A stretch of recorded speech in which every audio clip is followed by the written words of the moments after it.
പുൽക്കൊടിയാമെൻ്റെ മാനസത്തിൽ ഒരു പുൽക്കൂടു ഞാനൊരുക്കാം. പുൽക്കൊടിയാമെൻ്റെ മാനസത്തിൽ ഒരു പുൽക്കൂടു ഞാനൊരുക്കാം. ക്ഷണികമാണെന്നുടെ ജീവിതമെങ്കിലും നാഥൻ പിറക്കുമ്പോൾ പൂർണ്ണമാകും. നാഥൻ പിറക്കുമ്പോൾ പൂർണ്ണമാകും. പുൽക്കൊടിയാമെൻ്റെ മാനസത്തിൽ ഒരു പുൽക്കൂടു ഞാനൊരുക്കാം.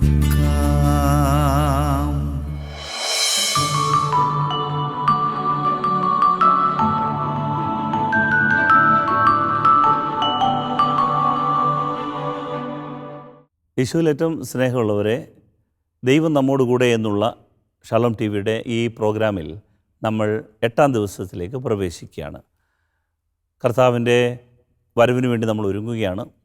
നമ്മുടെ ചിന്തകളെയും നമ്മുടെ ധ്യാനങ്ങളെയും നമ്മുടെ പ്രവൃത്തികളെയുമെല്ലാം ക്രിസ്തുവിലേക്ക് കുറേ കൂടി അടുപ്പിക്കാനായിട്ട് ഈ കാലയളവിൽ നമുക്ക് സാധിക്കട്ടെ എന്ന് പ്രാർത്ഥിക്കുന്നു. ഈ ശുശ്രൂഷയിൽ സംബന്ധിച്ചുകൊണ്ടിരിക്കുന്ന എല്ലാ പ്രിയപ്പെട്ട മക്കൾക്കും നല്ല ഒരു ക്രിസ്മസ് ആഘോഷിക്കുവാനും ഈ ക്രിസ്മസിൻ്റെ എല്ലാ നൽവരങ്ങളും ഉണ്ടാകുവാൻ വേണ്ടിയിട്ട് ദൈവം നമ്മളെ അനുഗ്രഹിക്കട്ടെ എന്ന് പ്രാർത്ഥിക്കുന്നു. നമ്മുടെ ആരാധനകൾ, നമ്മുടെ ഈ ഗാന ശുശ്രൂഷകളൊക്കെ അതിന് കാരണമാകട്ടെ എന്ന് ഞാൻ ആശംസിക്കുന്നു. സ്നേഹമുള്ളവരെ, നമ്മൾ ഇന്ന് ധ്യാനിക്കാൻ ആഗ്രഹിക്കുന്നത് ക്രിസ്തുവിനെ ഒഴിവാക്കി നടത്തുന്ന ക്രിസ്മസുകൾ. ഈ ക്രിസ്മസിൽ ക്രിസ്തു ഒഴിവാക്കപ്പെട്ട് ക്രിസ്തുവിനെ നമ്മൾ അവഗണിച്ച് നമ്മുടെ ശ്രദ്ധ മുഴുവനും ക്രിസ്തീയമല്ലാത്ത കാര്യങ്ങളിലേക്ക് മാറുന്നുണ്ടോ? ഒരുപക്ഷെ വളരെ ന്യൂനപക്ഷം ഒരു സമൂഹം ഇപ്പോഴും ആ പഴയ ക്രിസ്മസ് ആഘോഷങ്ങളിൽ അതിൻ്റെ വിശുദ്ധിയും തനിമയും അതിൻ്റെ വ്യതിരിക്തതയുമൊക്കെ കാത്തു സൂക്ഷിക്കുന്നുണ്ട്. പക്ഷേ പല വ്യക്തികൾക്കും ക്രിസ്മസ് വെറും ഒരു ആഘോഷമായി, ഒരു ആർഭാടമായി ഒക്കെ മാറുന്നുണ്ട്. അതുകൊണ്ട് തന്നെ നമ്മൾ ഈ ദൂത് ശ്രദ്ധയോടെ കേട്ട് നമ്മുടെ ഭവനങ്ങളിൽ, പ്രത്യേകിച്ച് യുവജനങ്ങളുടെ ഇടയിൽ, കുഞ്ഞുങ്ങളുടെ ഇടയിൽ സംഭവിക്കുന്ന ഈ വഴിമാറ്റത്തിന്, ഈ ഒരു സ്ഥാനഭ്രംശത്തിന് എന്താണ് ഇങ്ങനെയൊരു അവസ്ഥ വന്നു ഭവിക്കാനുള്ള കാരണം? എന്താണ് ഇങ്ങനെയൊരു അവസ്ഥ സൃഷ്ടിക്കപ്പെടാനുള്ള കാരണം? ഞാൻ നിങ്ങളോട് 2-3 സംഭവങ്ങൾ പറയുമ്പോൾ നമുക്കത് വളരെ വ്യക്തമാകും. പ്രിയപ്പെട്ടവരെ, ഒരിക്കൽ എന്നെ ഒരു ആൾ വിളിച്ചിട്ട് പറഞ്ഞു, അച്ഛാ, ഞാൻ അച്ഛൻ്റെ പള്ളിയിലേക്ക് ചേർന്നൊരു വിവാഹത്തിന് വേണ്ടിയിട്ട് ഒരുങ്ങുകയാണ്. ഒരു പെൺകുട്ടിയാണ്, അവൾക്ക് വിവാഹപ്രായമായി. അവൾ എന്നെ വിളിച്ചിട്ട് പറഞ്ഞു, അച്ഛാ, ഈ വിവാഹത്തിന് വേണ്ടി അച്ഛൻ പ്രാർത്ഥിക്കണം.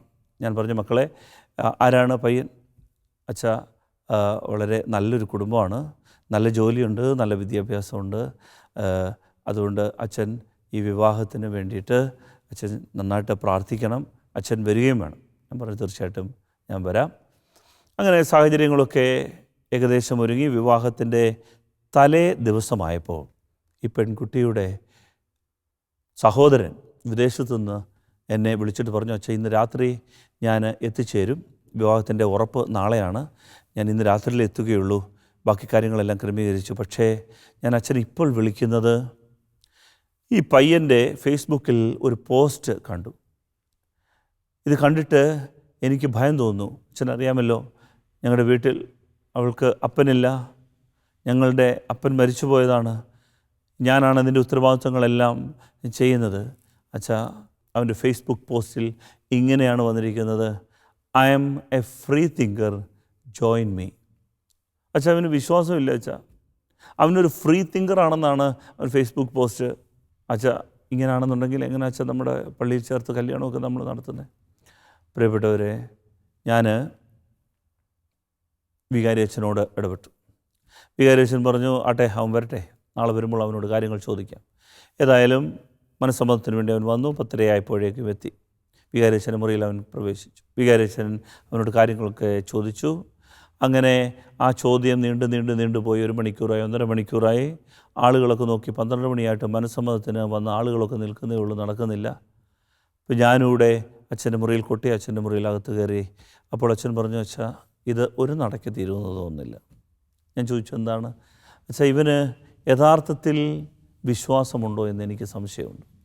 ഇങ്ങനൊരു വിവാഹത്തെ നമ്മുടെ നിലപാടനുസരിച്ച് നമുക്ക് പ്രൊമോട്ട് ചെയ്യാൻ പറ്റില്ല അച്ഛാ. കാരണം അവൻ പറയുന്നത് മനുഷ്യൻ നന്നായിട്ട് ജീവിച്ചാൽ പോരെ. യേശുക്രിസ്തു നല്ലൊരു ഗുരുവാണ്, നല്ലൊരു ടീച്ചറാണ്. ഇങ്ങനെയൊക്കെയുള്ള ചിന്താഗതികൾ, സ്വതന്ത്ര ചിന്താഗതികൾ, സെക്കുലർ ചിന്താഗതികൾ നമ്മുടെ ഇടയിൽ വ്യാപിക്കുകയാണ്.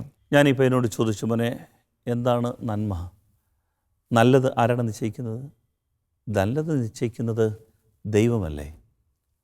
നമ്മളല്ല നന്മ തീരുമാനിക്കേണ്ടത്.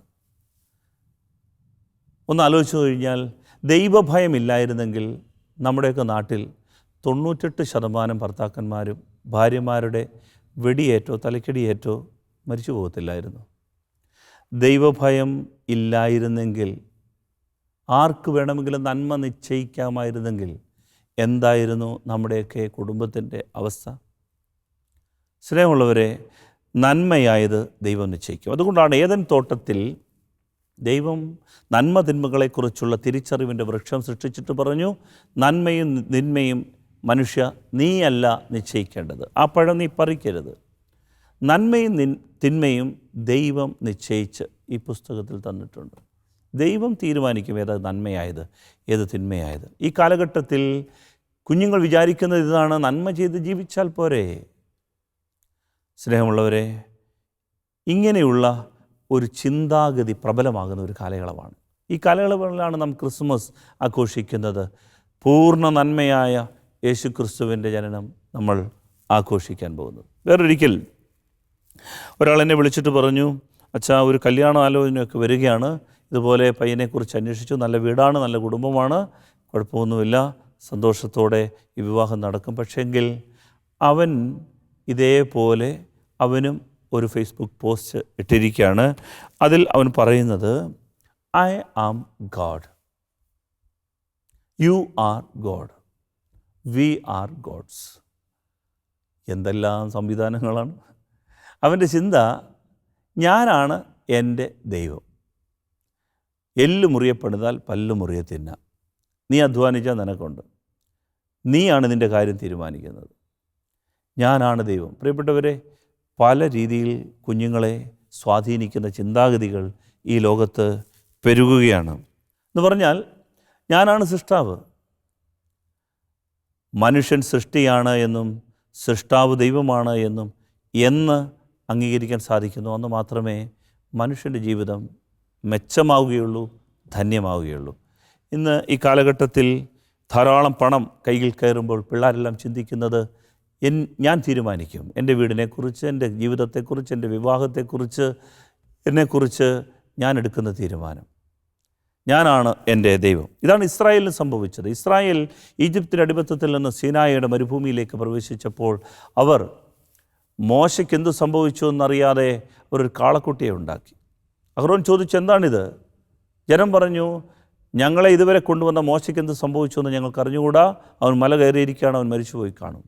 പക്ഷേ ഞങ്ങൾക്ക് ആരാധിക്കാൻ ഒരു കാളക്കുട്ടി വേണം, ഞങ്ങൾക്ക് ആരാധിക്കാൻ ഞങ്ങളുടെ ഒരു ദൈവം വേണം, ഞങ്ങളുടെ ഇഷ്ടത്തിന് ഞങ്ങളൊരു ദൈവത്തെ രൂപപ്പെടുത്തും, ഞങ്ങളതിനെ ചുമന്നുകൊണ്ട് നടക്കും, ഞങ്ങളതിനെ കൊണ്ട് തുള്ളിച്ചാടും, ഞങ്ങളതിനെ കൊണ്ട് ഉത്സവങ്ങൾ നടത്തും, ഞങ്ങൾക്കിഷ്ടമുള്ള രീതിയിൽ ഒരു ദൈവം.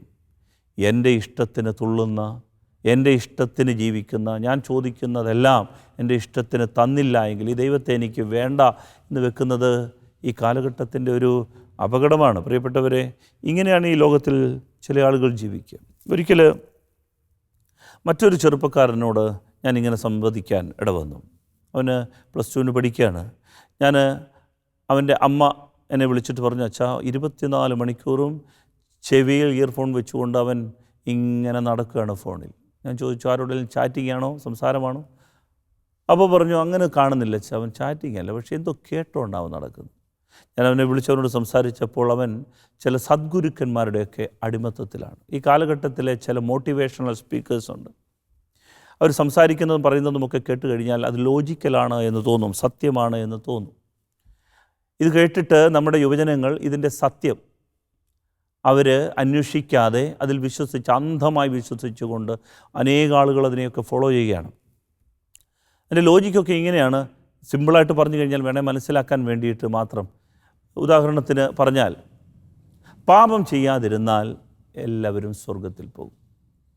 അതൊരു ലോജിക്കാണ്. പാപം ചെയ്യാതിരുന്നാൽ സ്വർഗത്തിൽ പോകും. എല്ലാ മതങ്ങളും അതല്ലേ പഠിപ്പിക്കും. അതെ. വീണ്ടും ഈ സദ്ഗുരുക്കന്മാർ പറയും, നമ്മൾ ഉറക്കത്തിലാരും പാപം ചെയ്യാറില്ല. അതും ശരിയാണ്. കേൾക്കുമ്പോൾ അതെല്ലാം ശരിയാണ്. ഉറക്കത്തിലാരാ പാപം ചെയ്യുന്നത്? ഉറക്കത്തിൽ ഓരോരുത്തരുടെ കിടപ്പൊക്കെ കണ്ടു കഴിഞ്ഞാൽ വളരെ ശാന്തമായി കുഞ്ഞുങ്ങളെ കണക്കേ, മാലാഖമാരെ കണക്കല്ലേ ഉറങ്ങുന്നത്. ഉറക്കത്തിലാരും പാപം ചെയ്യാറില്ല. മൂന്നാമത്തെ പ്രമിസ് എന്താണെന്നറിയാമോ? നന്നായി മദ്യപിച്ചാൽ നന്നായി ഉറങ്ങാം. അതും ശരിയല്ലേ? ചില ആളുകളൊക്കെ ഓടെ കിടക്കുന്നത് കണ്ടിട്ടില്ലേ? എന്നാ സ്വർഗത്തിൽ കിടക്കുന്ന കണക്കെയാണ്. എത്ര പേര് തട്ടി വിളിച്ചാലും ഉണരുകയല്ലോ. നന്നായി മദ്യപിച്ച് ബോധം കെട്ട് കിടക്കുന്ന എത്രയോ പേരുണ്ട്. ശരിയാണ്, നന്നായി മദ്യപിച്ചാൽ നന്നായി ഉറങ്ങാം. പക്ഷേ അവസാനത്തെ പ്രമിസാണ്, കേൾക്കുമ്പോൾ ലോജിക്കാണെന്ന് തോന്നും. അങ്ങനെയെങ്കിൽ നന്നായി മദ്യപിച്ചാൽ സ്വർഗത്തിൽ പോകാം. ഇതാണ് ഈ സദ്ഗുരുക്കന്മാരുടെയൊക്കെ ലോജിക്ക്. ഇതാണ് ഇങ്ങനെയുള്ള ആളുകൾ പറയുന്ന ലോജിക്കൽ തിങ്കിങ്. ഇത് കേൾക്കുമ്പോൾ യുവജനങ്ങൾ ആദ്യത്തെ ഒറ്റ നോട്ടത്തിൽ അവർ മനസ്സിലാക്കും, ഇതാണ് സത്യം, ഇതേ ഉള്ളൂ സത്യം. പ്രിയപ്പെട്ടവരെ, ഇക്കണക്കിനുള്ള അവതരണങ്ങളാണ് അവർക്കുള്ളത്. ഇതിന് ഒരു അടിത്തറയില്ല, അടിസ്ഥാനമില്ല. അതിനാൽ ഞാൻ ഈ കൊച്ചു പയ്യനോട് ചോദിച്ചു, മോനെ +2 ആയതേ ഉള്ളൂ, മോനിങ്ങനെ നടന്നു കഴിഞ്ഞാൽ, കേട്ട് കഴിഞ്ഞാൽ, നീ ഈ ഇയർഫോണും വെച്ചുകൊണ്ട് ഈ സദ്ഗുരുക്കന്മാരെ മുഴുവൻ കേട്ടുകൊണ്ടിരുന്നാൽ നിൻ്റെ ജീവിതം ശരിയാകുമോ? ഇതാണോ ജീവിതം? അപ്പോൾ പറഞ്ഞു, വെച്ചാൽ എൻ്റെ മനസ്സിടിഞ്ഞു പോവുകയാണ്, എനിക്ക് എപ്പോഴും സന്തോഷത്തോടിരിക്കണം. ഞാൻ പറഞ്ഞിട്ട് ഇതൊക്കെ കേട്ടിട്ട് എത്ര നാളായി? 1.5 വർഷമായിട്ട് കേട്ടുകൊണ്ടിരിക്കുകയാണ്. എന്നിട്ട് ഞാൻ ചോദിച്ചു, ഇത് കേട്ടിട്ട് എന്തെങ്കിലും മനസ്സിന് സന്തോഷം നിനക്ക് തോന്നുന്നുണ്ടോ? അപ്പോൾ പറഞ്ഞു, അരമണിക്കൂറത്തേക്ക് സന്തോഷമുണ്ട്. അരമണിക്കൂർ കഴിയുമ്പോൾ വീണ്ടും മനസ്സിടിയും, വീണ്ടും ഇത് കേൾക്കും. ഇങ്ങനെ ഒരു അടിമത്തത്തിലായി നടക്കുകയാണ്. മനസ്സിനെ ഒരു സന്തോഷത്തിലേക്ക് കൊണ്ടുപോകാൻ ശ്രമിക്കുകയാണ്. പ്രിയപ്പെട്ടവർ, ഈ സന്തോഷവും ആനന്ദവും തമ്മിൽ വ്യത്യാസമുണ്ട്. സന്തോഷം കിണർ കണക്കെയാണ്, ആനന്ദം ഉറവ കണക്കെയാണ്. ഏതെങ്കിലുമൊക്കെ വരൾച്ചയിൽ കിണറുകൾ വറ്റിപ്പോകും, ആനന്ദം ഉറവ എന്നും പൊടിഞ്ഞുകൊണ്ടേയിരിക്കും. അതുകൊണ്ടാണ് യേശുക്രിസ്തു ജീവജലത്തിൻ്റെ, ആനന്ദത്തിൻ്റെ ഉറവയാണ് എന്ന് പറയാൻ കാര്യം. ഈ ചെറുപ്പക്കാരനോട് ഞാൻ പറഞ്ഞു, മോനെ നീ ഇങ്ങനെ ഇത് കേട്ടുകൊണ്ട് നടന്നു കഴിഞ്ഞാൽ പഠിത്തം എങ്ങനാകുമടാ? അപ്പോൾ അവൻ എടുത്ത വായി പറഞ്ഞു, പഠിത്തം പൊട്ടാനാണ് സാധ്യത എന്ന് പറഞ്ഞു. പൊട്ടാനാണ് സാധ്യത എന്ന് പറഞ്ഞു. അതാണ് ഈ പിള്ളേരൊക്കെ ഉള്ള കാര്യം ഉള്ളതുപോലെ അങ്ങ് പറയും. ഞാൻ പറഞ്ഞു, മോനെ ഇങ്ങനെ നടന്നാൽ എങ്ങനെയാണ്? സാരമില്ല അച്ഛാ, ഞാൻ എങ്ങനെയും ജയിക്കാൻ ശ്രമിക്കും. അതെങ്ങനെയാടാ? കോപ്പി അടിച്ചാൽ മതിയല്ലോ. കോപ്പി അടിച്ചാൽ മതിയല്ലോ. ഞാൻ ചോദിച്ചത് തെറ്റല്ലേ മോനെ? അതെങ്ങനെ തെറ്റാകുന്നത് വെച്ചാൽ? കോപ്പി അടിക്കാതിരുന്നാലല്ലേ തെറ്റ്? കോപ്പി അടിക്കാതിരുന്നാലാണോ തെറ്റ്? അതെ. കാരണം കൂട്ടുകാരൻ ഔദാര്യത്തോടെ കാണിച്ചു തരുന്നതല്ലേ. അത് ഞാൻ സ്വീകരിച്ചില്ലെങ്കിൽ അവനെന്നാ തോന്നും? അവനെ വിഷമിപ്പിക്കാൻ പറ്റുമോ? ഇങ്ങനെയാണ് ഈ ലോജിക്കുകൾ പോവുക. പ്രിയപ്പെട്ടവരെ, നമ്മുടെ ഇടയിൽ കഴിയുന്ന കുഞ്ഞുങ്ങൾക്ക് മനസാക്ഷി നഷ്ടപ്പെടുന്ന, സത്യസന്ധത നഷ്ടപ്പെടുന്ന വേറൊരു ലോകത്തേക്ക് അവർ പറിച്ചു മാറ്റപ്പെടുന്നുണ്ട് എന്നുള്ള സത്യങ്ങൾ നാം അറിയണം. നാം എന്തുകൊണ്ടാണ് ഈ കാലഘട്ടത്തിനെ നമ്മൾ തിരിച്ചറിയാതെ പോകുന്നത്? സത്യമായ യേശു ക്രിസ്തുവിലേക്ക് ഈ കുഞ്ഞുങ്ങളെ കൊണ്ടുവരാൻ എന്താണ് സാധ്യത? ബൈബിൾ വ്യക്തമായിട്ട് പറഞ്ഞു. ജെറമ്യായുടെ പുസ്തകം 2-ാം അധ്യായം 13-ാം തിരുവചനത്തിൽ ദൈവമായ കർത്താവ് പറഞ്ഞു, എന്തെന്നാൽ എൻ്റെ ജനം 2 തിന്മകൾ പ്രവർത്തിച്ചു. ജീവജലത്തിൻ്റെ ഉറവയായി എന്നെ അവർ ഉപേക്ഷിച്ചു, ജലം സൂക്ഷിക്കാൻ കഴിവില്ലാത്ത പൊട്ടക്കിണറുകൾ കുഴിക്കുകയും ചെയ്തു. ഇതാണ് ഈ ജനത്തിൻ്റെ അപകടം. അവർ യേശു ക്രിസ്തുവിനെ ഉപേക്ഷിക്കുന്നു, പൊട്ടക്കിണറുകൾ കുഴിക്കുന്നു. ഇത് ഈ കാലഘട്ടത്തിൻ്റെ അപകടമാണ്. ഈ ക്രിസ്മസ് നമ്മൾ ആഘോഷിക്കുമ്പോൾ ഒരാഘോഷം നടത്തി കരോള് നടത്തി പോകാതെ നാം നമ്മുടെ കാലഘട്ടത്തിൽ നമ്മുടെ കുഞ്ഞുങ്ങൾ എന്തുമാത്രം ക്രിസ്തുവിൽ ആഴപ്പെട്ടവരാണ് എന്ന് ചിന്തിക്കണം. നമ്മൾ കണക്ക് കൊടുക്കേണ്ടവരാണ്, അക്കൗണ്ടബിളാണ്. അതിനാൽ നമ്മൾ കയ്യിലേക്ക് ദൈവം തന്നിരിക്കുന്ന കുഞ്ഞുങ്ങൾ അവരേതവസ്ഥയിൽ നിൽക്കുന്നു എന്ന് നാം തിരിച്ചറിയണം. പ്രിയപ്പെട്ടവരെ, കഴിഞ്ഞ ദിവസം ഒരു സുഹൃത്ത് എന്നെ ജർമ്മനിയിൽ നിന്ന് വിളിച്ചിട്ട് പറഞ്ഞു, അച്ഛൻ ഞങ്ങൾക്ക് വേണ്ടി ശക്തമായി പ്രാർത്ഥിക്കണം. കാരണം നമ്മുടെ ഈ സഭയിൽ ഇവിടെ ജർമ്മനിയിലെ ആകെപ്പാടെ കുറച്ച് പേരൊക്കെ ഉള്ളൂ. ഇവിടെ ഓസ്ട്രിയയിലും ജർമ്മനിയിലുമൊക്കെ ഒരു മൂവ്മെൻ്റ് ഇപ്പോൾ തുടങ്ങിയിട്ടുണ്ട്. വി ആർ ചർച്ച്, ഞങ്ങളാണ് സഭ. ഇത് അൽമാരായ കുറേ ആൾക്കാർ തിയോളജി പഠിച്ചിട്ട് അവിടുത്തെ ഗവൺമെൻറ്റിനെയൊക്കെ സ്വാധീനിച്ചിട്ട് പറയുകയാണ്, ഇനിയും ഞങ്ങൾക്ക് ക്ലറിക്കലിസം വേണ്ട, വൈദികരെയും പൗരോഹിത വൃത്തിയും ഒന്നും വേണ്ട. അവർ 6 മാസത്തിൽ ഒരിക്കലും കാണാൻ വന്നാൽ മതി, ഒരു കുർബാന ചൊല്ലി വിശുദ്ധ കുർബാന വലിയൊരു പാത്രം നിറയെ സൃഷ്ടിച്ച് സക്രായിൽ വെച്ചിട്ട് പൊക്കോട്ടെ, ഞങ്ങളിത് വിശുദ്ധ കുർബാനയൊക്കെ ആളുകൾക്ക് ഡിസ്ട്രിബ്യൂട്ട് ചെയ്തു കൊള്ളാം, ഞങ്ങൾ ആളുകൾക്ക് വചനം പഠിപ്പിച്ചു കൊള്ളാം, കാരണം ഞങ്ങൾ തിയോളജി പഠിച്ചവരാണ്. പ്രിയപ്പെട്ടവരെ, ഇവർ പഠിപ്പിക്കുന്നത് എന്താണെന്നറിയാമോ? ഇവർ പഠിപ്പിക്കുന്നത് സ്വവർഗ വിവാഹത്തെക്കുറിച്ച്, സ്ത്രീ പൗരോഹിത്യത്തെക്കുറിച്ച്, അബോർഷനെക്കുറിച്ച്. സഭ എന്തൊക്കെ പഠിപ്പിക്കരുത് എന്ന് പറയുന്നു, ഒരു ലിബറൽ മനോഭാവത്തോടുകൂടി, ഒരു സെക്കുലർ മനസ്സോടുകൂടി ഈ കാര്യങ്ങൾ പഠിപ്പിക്കുകയാണ്. ഇതാണ് വി ആർ ചർച്ച്. ഇതൊരു മൂവ്മെൻ്റായി മാറിയിരിക്കുകയാണ്. അവർ പറയുന്നത് നമ്മൾ ഒരിക്കലും ഹെയ്റ്റ് സ്പീച്ചുകൾ പാടില്ല. ശരിയാണ്, ഹെയ്റ്റ് സ്പീച്ചുകൾ പാടില്ല, വിദ്വേഷ പ്രസംഗങ്ങൾ പാടില്ല. പക്ഷേ എപ്പോഴും message of happy, message of Joy, message of happiness, ഇതാണ് പറയേണ്ടത്. സന്തോഷത്തിൻ്റെ സദ്വാർത്തകളെ പറയാവൂ. പാപത്തെക്കുറിച്ച് സംസാരിക്കരുത്. ആളുകളോട് പാപത്തെക്കുറിച്ചൊന്നും പറയരുത്. അതവർക്ക് കുറ്റബോധങ്ങളുണ്ടാക്കും, അവരുടെ മനസ്സിന് വേദനകളുണ്ടാക്കും. മെല്ലെ മെല്ലെ ക്രിസ്തുവിൻ്റെ സുവിശേഷവുമൊക്കെ സഭയിൽ നിന്ന് അപ്രത്യക്ഷമാകാൻ കാരണമാകുന്ന രീതിയിൽ അന്തിക്രിസ്തു പ്രവർത്തനം ആരംഭിച്ചിരിക്കുകയാണ്. പ്രിയപ്പെട്ടവരെ, ഈ കാലഘട്ടത്തിൽ ഇങ്ങനെയുള്ള ആത്മീയതകളൊക്കെ പൊട്ടിമുളയ്ക്കുകയാണ്. എന്താണ് നാം ഇവിടെ ചെയ്യേണ്ടത്? നാം വചനത്തിൽ എന്താണ് വായിക്കുന്നത്? വളരെ വ്യക്തമായി വചനത്തിൽ, പഴയ നിയമത്തിലും പുതിയ നിയമത്തിലും സഭയിലും പൗലോസ്ലീഹായും നമുക്ക് പരിശുദ്ധാത്മാവും കൃത്യമായ മുന്നറിയിപ്പുകൾ നൽകുന്നുണ്ട്.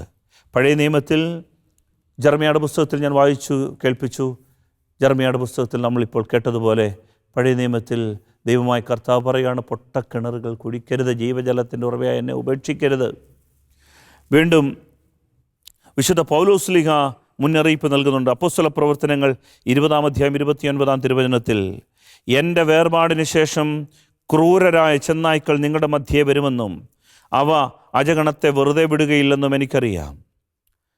ശിഷ്യരെ ആകർഷിച്ച് തങ്ങളുടെ പിന്നാലെ കൊണ്ടുപോകാൻ വേണ്ടി സത്യത്തെ വളച്ചൊടിച്ച് പ്രസംഗിക്കുന്നവർ നിങ്ങളുടെ ഇടയിൽ തന്നെ ഉണ്ടാകും. അതിനാൽ നിങ്ങൾ ജാഗ്രതയുള്ളവരായിരിക്കണം. ഇങ്ങനെയൊരു അപകടമുണ്ട്. സത്യത്തെ വളച്ചൊടിക്കാൻ ആളുകൾ വരും, നമ്മുടെ ഇടയിൽ പ്രത്യക്ഷപ്പെടും. പൗലോസ്ലീഹ മുന്നറിയിപ്പ് തരികയാണ്.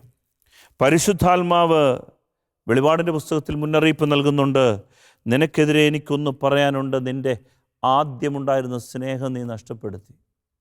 പ്രിയപ്പെട്ടവരെ, തിരിച്ചു പോകേണ്ടവരാണ് നാം എന്ന തിരിച്ചറിവിൽ നമ്മുടെ കുഞ്ഞുങ്ങളെ നാം പരിശീലിപ്പിക്കണം.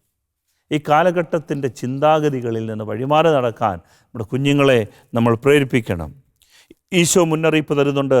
മത്തായിയുടെ സുവിശേഷം 16-ാം അധ്യായത്തിൻ്റെ 11-ാം വാക്യം, ഫരീസയരുടെയും സദുക്കായരുടെയും പുളിമാവിനെ സൂക്ഷിച്ചുകൊള്ളുവിൻ. ഈശോ പറഞ്ഞത് ഈ പുളിമാവ് ദുരുപദേശങ്ങളാണ്, ഫോൾസ് ടീച്ചിങ്സ്. ക്രമേണ that will creep into our mind. നമ്മളുടെ മനസ്സിലേക്ക് ഇഴഞ്ഞിഴഞ്ഞ് കയറുന്ന സർപ്പങ്ങണക്കെ നമ്മെ സ്വാധീനിക്കുന്ന ദുരുപദേശങ്ങൾ. ഒരു കൊച്ചു പയ്യൻ വന്നിട്ട് സങ്കടത്തോടെ പറഞ്ഞാണ്, മാസ്റ്റർബേഷൻ തെറ്റാണോ, സ്വയംഭോഗം ചെയ്യുന്നത് തെറ്റാണോ? പ്രിയപ്പെട്ടവരെ, ആ കുഞ്ഞിനോട് അതിൻ്റെ തെറ്റിൻ്റെ ഗൗരവത്തെക്കുറിച്ച് പറഞ്ഞു കൊടുത്തപ്പോൾ ആ കുഞ്ഞ് പറയുകയാണ്, എന്നെ പഠിപ്പിച്ചൊരു അധ്യാപകൻ പറഞ്ഞു, it is A safety valve. Masturbation is A safety valve. Tension കൂടുമ്പോൾ മാസ്റ്റർബേറ്റൊക്കെ ചെയ്യുന്നത് നമ്മളുടെ ടെൻഷനൊക്കെ കുറയ്ക്കാൻ, റിലീസ് ചെയ്യാനുള്ള ഒരു വഴിയാണ്, ഒരു നാച്ചുറൽ ഫിനോമിനൻ ആണെന്നാണ്. ഞാൻ ആ കുഞ്ഞിനോട് പറഞ്ഞു, മോനെ, നീ പാപത്തിൻ്റെ അടിമത്തത്തിൽ വീണ് കഴിഞ്ഞാൽ നീ വിവാഹം കഴിച്ചാലും നീ വേലിയാടും, നീ വിവാഹം കഴിച്ചാലും നീ മറുകണ്ഠം ചാടും. അതുകൊണ്ട് ദൈവം നിനക്ക് തരുന്ന ഈ അരുതാത്തത് നോ എന്ന് പറയാൻ നിൻ്റെ മനസ്സിനെ പരിശീലിപ്പിക്കണം. പ്രലോഭനങ്ങൾക്ക് വഴിപ്പെടരുത്. പ്രിയപ്പെട്ടവരെ, ഇതൊക്കെ പറഞ്ഞു കൊടുക്കാൻ ഈ കാലഘട്ടത്തിൽ നമുക്ക് സാധിക്കണം. നമ്മൾ ബന്ധനങ്ങളെക്കുറിച്ച് സംസാരിക്കുമ്പോൾ എന്താണ് ബന്ധനങ്ങൾ? ബന്ധനങ്ങളെന്നൊക്കെ പറയുന്നത്, നാം കരുതുന്നത് 10 സെൻറ്റ് സ്ഥലം വാങ്ങിച്ചപ്പോൾ അവിടെ വേറെ ആരൊക്കെ താമസിച്ചായിരുന്നു, അവിടെ ഏതോ ക്ഷുദ്രങ്ങളൊക്കെ ചെയ്തിരുന്നു, അവിടെ ക്രിയകളും പൂജകളും മന്ത്രങ്ങളും ഒക്കെ ചെയ്തിരുന്നതുകൊണ്ട് അവിടെ താമസിക്കാൻ കൊള്ളില്ല, അതുകൊണ്ട് അച്ഛൻ വരണം, ഒന്ന് ബന്ധിക്കണം. ഇതൊക്കെ വെറും ഡൂക്ലി ബന്ധനങ്ങളാണ്. ഇത് ചില്ലറ ബന്ധനങ്ങളാണ്. ഇതൊന്നുമല്ല ബന്ധനങ്ങൾ. പ്രധാന ബന്ധനങ്ങൾ ഈ ദ്രവ്യാസക്തിയും ഈ മ്ലേച്ഛതകളുമൊക്കെ പിശാച് നമ്മുടെ കുഞ്ഞുങ്ങളിലേക്ക് പറിച്ചു തന്നിട്ട് നട്ടു വളർത്തിയിട്ട് അവരെ അടിമത്തത്തിലാക്കിയിരിക്കുകയാണ്. ഇത്തരം പിശാചുക്കളെയാണ് ബന്ധിക്കേണ്ടത്. ഇതാണ് ക്രിസ്തുവിൻ്റെ സുവിശേഷം. അതുകൊണ്ട് ക്രിസ്തുവിലേക്ക് തിരികെ നടക്കാനും ക്രിസ്തുവിലേക്ക് വളരാനും നമുക്ക് സാധിക്കണം പ്രിയപ്പെട്ടവരെ. അതുകൊണ്ടാണ് ഈ ആകർഷണീയത, ഈ ന്യൂ ഏജ് മൂവ്മെൻറ്റും നവയുഗ ആധ്യാത്മികതകളൊക്കെ നമ്മുടെ കുഞ്ഞുങ്ങളെ സ്വാധീനിക്കുന്നുണ്ട്. ന്യൂ ഏജ് മൂവ്മെൻറ്റുകൾ, നമ്മുടെ കുഞ്ഞുങ്ങളെ ആകർഷിച്ചു കൊണ്ടുപോകുന്ന ന്യൂ ഏജ് മൂവ്മെൻറ്റുകൾ, അത് നമ്മുടെ ആത്മീയതകളെ കച്ചവടമാക്കും. ഇന്ന് നമ്മുടെ മിക്കവാറുമുള്ള എല്ലാ സ്ഥലങ്ങളും കണ്ടിട്ടില്ലേ സാക്ഷ്യങ്ങൾ, സാക്ഷ്യങ്ങൾ, സാക്ഷ്യങ്ങൾ. എന്താണ് ഈ സാക്ഷ്യം? രോഗസൗഖ്യത്തെക്കുറിച്ച് സാക്ഷ്യം. ഈ പുസ്തകത്തിൽ ബൈബിളിൽ ഏതെങ്കിലും ഒരു തവണ ഈശോ ഒരു സൗഖ്യം കൊടുത്തിട്ട് ആളിനെ സ്റ്റേജിൽ നിർത്തി സാക്ഷ്യം പറഞ്ഞതായിട്ട് നിങ്ങൾ കാണുന്നുണ്ടോ? ഏതെങ്കിലും ഒരു തവണയെങ്കിലും ഈശോ ഒരു രോഗിയെ സുഖപ്പെടുത്തിയിട്ട് നീങ്ങി വന്നേ 4 പേര് വിശ്വസിക്കട്ടെ എന്ന് കരുതി ഒരു സാക്ഷ്യം പറയാൻ ഈശോ നിർത്തുന്നതായിട്ട് കാണുന്നുണ്ടോ? നമ്മളൊക്കെ മെല്ലെ മെല്ലെ സുവിശേഷത്തിൻ്റെ താളുകളിൽ നിന്ന് അകന്നു പോയിക്കൊണ്ടിരിക്കുകയാണ് ഈ കാലയളവിൽ. നമ്മുടെ ഉദ്ദേശശുദ്ധിയെ നാം തന്നെ പരിശോധിക്കണം പ്രിയപ്പെട്ടവരെ. നമ്മൾ വരുത്തി വെക്കുന്ന സ്വയംകൃത അനർത്ഥങ്ങൾക്ക് പരിഹാരം കണ്ടെത്തി ദൈവമെല്ലാം സ്വർഗത്തിൽ നിന്ന് ഇട്ടു തരുമെന്നൊക്കെ കരുതി ഇളകി വശാകരുത്. സ്വയംകൃത അനർത്ഥങ്ങളൊന്നും പരിഹരിക്കപ്പെടില്ല. അതൊന്നും ദൈവമല്ല പരിഹരിക്കേണ്ടത്, നാം തന്നെ പരിഹരിക്കണം. അതുകൊണ്ടാണ് അച്ചടക്കമുള്ളൊരു ജീവിതം വേണ്ടത്. ഒരിക്കൽ ഈശോയുടെ അടുത്തേക്ക് ഒരു മനുഷ്യൻ വന്നിട്ട് പറഞ്ഞു, എൻ്റെ പിതൃസ്വത്ത് ഞാനുമായി പങ്കുവെക്കാൻ നീ എൻ്റെ സഹോദരനോട് കൽപ്പിക്കണം. ഈശോ പറഞ്ഞു, that's none of my business, പൊക്കോളാൻ പറഞ്ഞു. ഈ കേസ് ഞാൻ ടേക്കപ്പ് ചെയ്തില്ലെന്ന് പറഞ്ഞു. എൻ്റെ ശരീരത്തിൽ ഇടറിപ്പോയ പെങ്കൊച്ചിൻ്റെ കേസ് പോലും ടേക്കപ്പ് ചെയ്ത ഈശോയാ. സക്കേവൂസിൻ്റെ പ്രശ്നം ടേക്കപ്പ് ചെയ്ത ഈശോയാണ്. ലാസറിൻ്റെ മരണം 4 നാളായി ചീഞ്ഞളിഞ്ഞിട്ടും എടുത്ത കേസ് ഈശോ ഈ കേസ് എടുത്തിട്ടുണ്ട്. പക്ഷേ എൻ്റെ ഈ മനുഷ്യൻ്റെ കേസ്, ഈ 5 സെൻറ്റ് വീതം വെച്ച് കൊടുക്കുന്നതിൻ്റെ കേസ് ഈശോ എടുക്കാവുന്നത്? കാരണം ഇത് സ്വയംകൃത അനർത്ഥമാണ്. അവൻ വരുത്തി വെച്ചവനെയാണ്. ഈ 5 സെൻറ്റ് സ്ഥലം അവന് വേണ്ട എന്ന് വീട്ടിൽ വെച്ച് തന്നെ തീരുമാനിച്ചിരുന്നെങ്കിൽ ഈ പ്രശ്നം സെറ്റിലായനെ. ഇവരിത് പൊക്കിയെടുത്തുകൊണ്ട് പള്ളി വന്നിരിക്കുകയാണ്. ഈശോ പറയാണ്, ഇതന്നല്ല പള്ളി. പ്രിയപ്പെട്ടവരെ, നാം വരുത്തി വെക്കുന്ന വിനകൾക്ക് നമ്മൾ തന്നെ സ്വർഗത്തിൽ നിന്ന് ഇപ്പോൾ ആകാശം പിളർന്ന് അഗ്നി ഇറങ്ങി പരിഹാരമുണ്ടാകുമെന്ന് കരുതരുത്. പടിപടിയായി കുരിശ് വഹിക്കാൻ തയ്യാറാകണം. ഇതാണ് ക്രിസ്തീയ ആത്മീയത, അതാണ് ക്രിസ്തുവിലേക്കുള്ള വളർച്ച. അതുകൊണ്ട് നമ്മുടെ കുഞ്ഞുങ്ങളെ മെല്ലെ ക്രിസ്തുവിനെ കാണിച്ചു കൊടുക്കാൻ നമുക്ക് സാധിക്കണമേ ഈ ക്രിസ്മസ് സീസണിൽ. ഇല്ലെങ്കിൽ ഈ ലോകത്തിൻ്റെ ആത്മീയ ഗുരുക്കന്മാരൊക്കെ അവരെ ആകർഷിച്ചു കൊണ്ടുപോകും. അതുകൊണ്ടാണ് ഗലാത്യർ 1:6 വേദനയോടെ പൗലോസ് ശ്ലീഹ ചോദിക്കുന്നൊരു ചോദ്യമുണ്ട്. ക്രിസ്തുവിൻ്റെ കൃപയിൽ നിങ്ങളെ വിളിച്ചവനെ നിങ്ങൾ ഇത്ര പെട്ടെന്ന് ഉപേക്ഷിക്കുകയും വ്യത്യസ്തമായൊരു സുവിശേഷത്തിലേക്ക് തിരിയുകയും ചെയ്യുന്നതിൽ എനിക്ക് ആശ്ചര്യം തോന്നുന്നു. വാസ്തവത്തിൽ മറ്റൊരു സുവിശേഷമില്ല. വളരെ വ്യക്തമായിട്ട് പൗലോസ് ശ്ലീഹ പറയാണ്, മറ്റൊരു സുവിശേഷമില്ല. നിങ്ങളെ വളരെ വേഗം ചതിക്കുന്ന ഈ കാലഘട്ടത്തിൻ്റെ ന്യൂ ഏജ് മൂവ്മെൻറ്റുകൾ, നവയുഗ ആത്മീയതകളുണ്ട്. പ്രിയപ്പെട്ടവരെ, നമ്മുടെ 2 മാർപ്പാപ്പന്മാർ, പ്രത്യേകിച്ച് ജോൺ പോൾ 2 മാർപ്പാപ്പായും ബെനഡിക്റ്റ് 16 മാർപ്പാപ്പായും തിരുസഭയിൽ മുന്നറിയിപ്പ് നൽകുന്നുണ്ട്. ധാരാളം ക്രിസ്ത്യാനികൾ തങ്ങളുടെ പരമ്പരാഗത പ്രാർത്ഥനാ രീതികൾ നിഷ്പ്രയോജനമായി എന്ന നിഗമനത്തിൽ എത്തിച്ചേർന്നിട്ടുണ്ട്. മാർപ്പാപ്പന്മാർ മുന്നറിയിപ്പ് തരികയാണ്. ധാരാളം ക്രിസ്ത്യാനികൾ തങ്ങളുടെ പരമ്പരാഗതമായ പ്രാർത്ഥനാ രീതികൾ നിഷ്പ്രയോജനമായി എന്ന നിഗമനത്തിൽ എത്തിച്ചേർന്നിട്ടുണ്ട്. അതിനാൽ ക്രിസ്ത്യൻ പ്രാർത്ഥനയിൽ ഇതുവരെ അന്യമായ വിജാതീയ പ്രാർത്ഥനാ രീതികളെ ഉൾക്കൊള്ളിച്ച് ക്രിസ്ത്യൻ പൈതൃകത്തെ സമ്പന്നമാക്കാൻ ഇപ്പോൾ സാധിക്കുമോ എന്നവർ ആകാംക്ഷയോട് അന്വേഷിക്കുന്നുണ്ട്. പ്രാർത്ഥനാനുഭവത്തിനായി പല വിദ്യകളും മരുന്നുകൾ പോലും അവർ അവലംബിക്കുന്നുണ്ട്. ഇങ്ങനെ വഴി മാറി നടക്കുന്ന ഒരു കാലഘട്ടത്തിലാണ് നമ്മൾ. സ്നേഹമുള്ളവരെ, ഈ ന്യൂ ഏജ് മതാത്മകതകളിലേക്കൊക്കെ ചെന്നുപെട്ട് ഇങ്ങനെ പുതിയ പുതിയ പ്രാർത്ഥനാ രീതികളും ആത്മീയതകളും, കാരണം സഭയ്ക്കൊന്നും മനുഷ്യൻ്റെ വേദനകളെ രോദനകളെ ഒന്നും തീർക്കാനുള്ള കഴിവില്ല എന്ന പൊള്ളയായ ഒരു അവസ്ഥയിൽ, സഭയ്ക്കൊന്നും മനുഷ്യൻ്റെ വേദനകളെയും ദുരിതങ്ങളെയും മായ്ക്കാൻ പറ്റില്ല എന്ന പൊള്ളയായ വാഗ്ദാനങ്ങൾ നൽകിയ ആളുകൾ ഈ നമ്മുടെ കുഞ്ഞുങ്ങളെ ഈ ലോകത്ത് നിന്ന് വല്ലാതെ ദിശ മാറ്റിക്കൊണ്ടുപോകുന്നുണ്ട്. ഇത് നാം തിരിച്ചറിയണം. എന്നിട്ട് അവരോട് പറയും, നമ്മുടെ ഉള്ളിൻ്റെ ഉള്ളിലാണ് ഊർജം. ദൈവമെന്ന് പറയുന്നത് അങ്ങ് പുറത്തു നിന്നുള്ളൊരു യാഥാർത്ഥ്യമല്ല, മറിച്ച് നിൻ്റെ ഉള്ളിൽ നീ തന്നെ കണ്ടെത്തുന്ന ഒരു എനർജിയാണ്. ഈ എനർജി നീ എന്തുമാത്രം ക്രിയേറ്റ് ചെയ്യാമോ, സൃഷ്ടിക്കാമോ, നീ സൗഖ്യമുള്ളവനായി മാറും. പ്രിയപ്പെട്ടവരെ, സ്വയം ഊർജം കണ്ടെത്താൻ വേണ്ടി ധാരാളം ഹീലിംഗ് തെറാപ്പികളുമൊക്കെയായി രീതികൾ, വ്യായാമ രീതികളുമൊക്കെ നമ്മുടെ കുഞ്ഞുങ്ങൾ വഴിമാറി സഞ്ചരിക്കുമ്പോൾ ആധുനിക തലമുറയിൽ നാം തിരിച്ചറിയണം,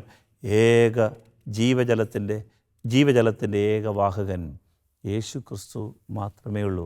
ഈ സത്യം മുന്നറിയിപ്പായി നാം എടുക്കണം. പ്രിയപ്പെട്ടവരെ, നമ്മൾ ഇങ്ങനെ വഴിമാറി നടക്കുന്ന യുവജനങ്ങൾ, അവരുടെ ബുദ്ധിയും അവരുടെ ജ്ഞാനവും അവരെ നയിക്കുന്നിടത്തേക്ക് പോകുന്ന ഒരു രീതി ഈ കാലഘട്ടത്തിലുണ്ട്.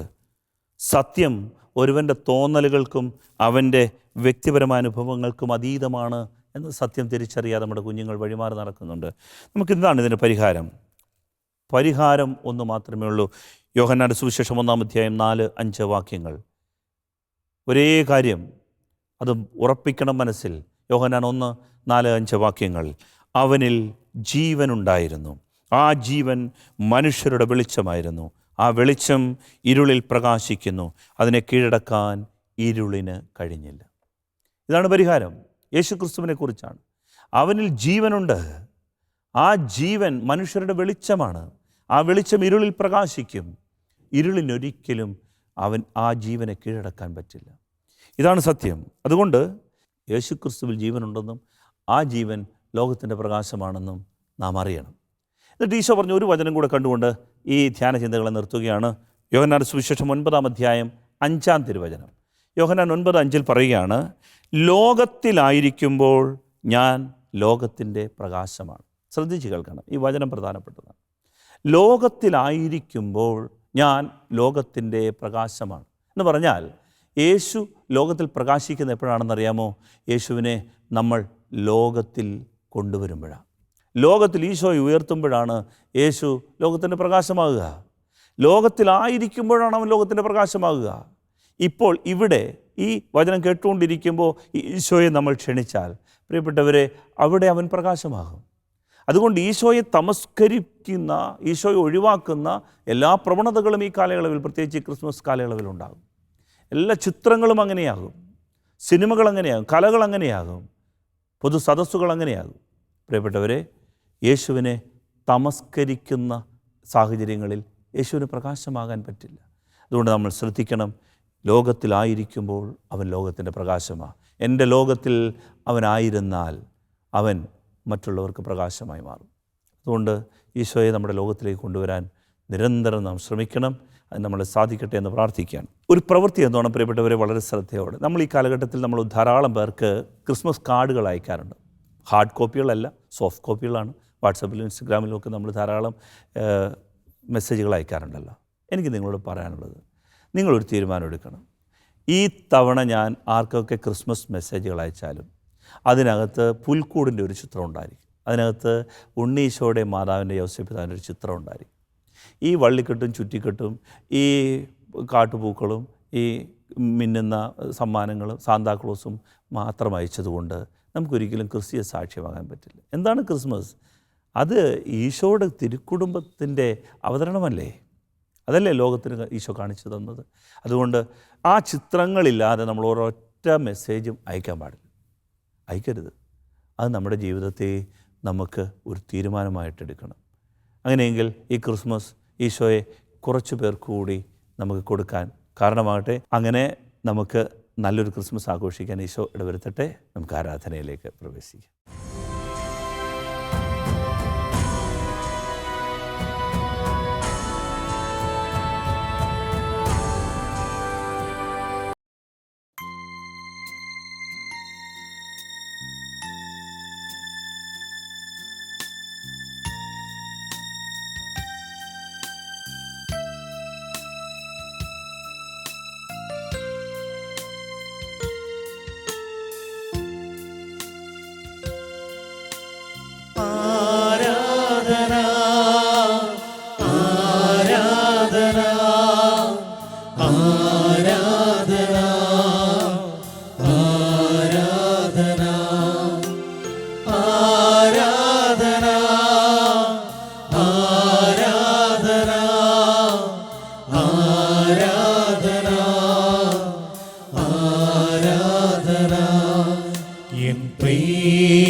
എൻ ജീവനെ കാളും നീ വലിയതാണെനിക്ക്.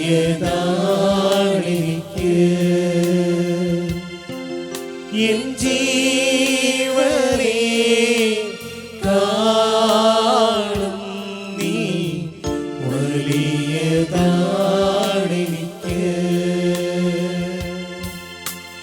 ആരാധന ആരാധന ആരാധന ആരാധന ആരാധന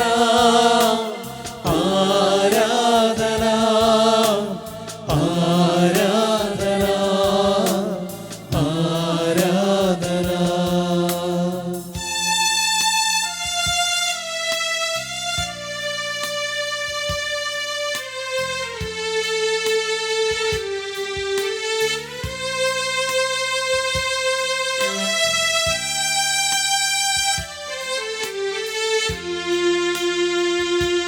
തുല്യം ചൊല്ലാൻ ആരുമില്ലേ അങ്ങെപ്പോലെ യേശുവേ.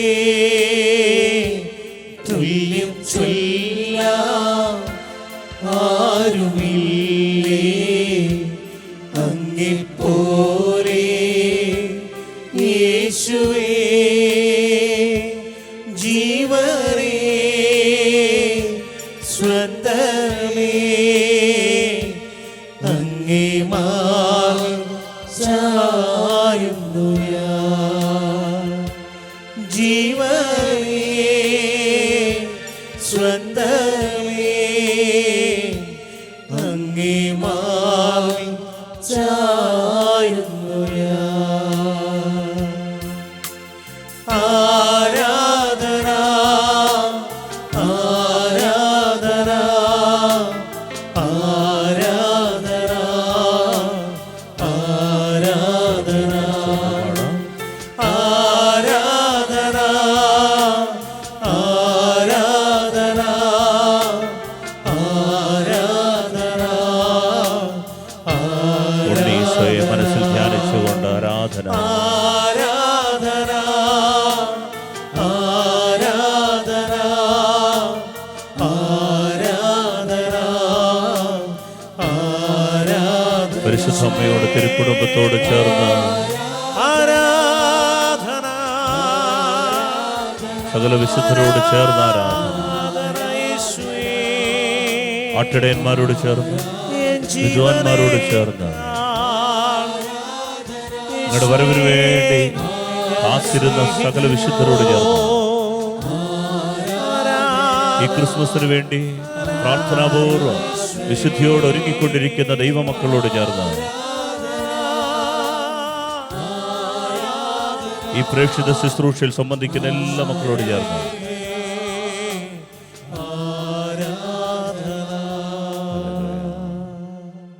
പരിശുദ്ധ പരമദിവ്യകാരുണ്യേശോയ്ക്ക്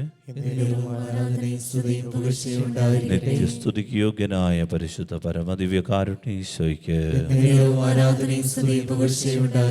ഞങ്ങളെ അനന്തമായി സ്നേഹിക്കാൻ മനുഷ്യാവതാരം ചെയ്ത പരിശുദ്ധ പരമദിവ്യകാരുണ്യ ഈശോയ്ക്ക്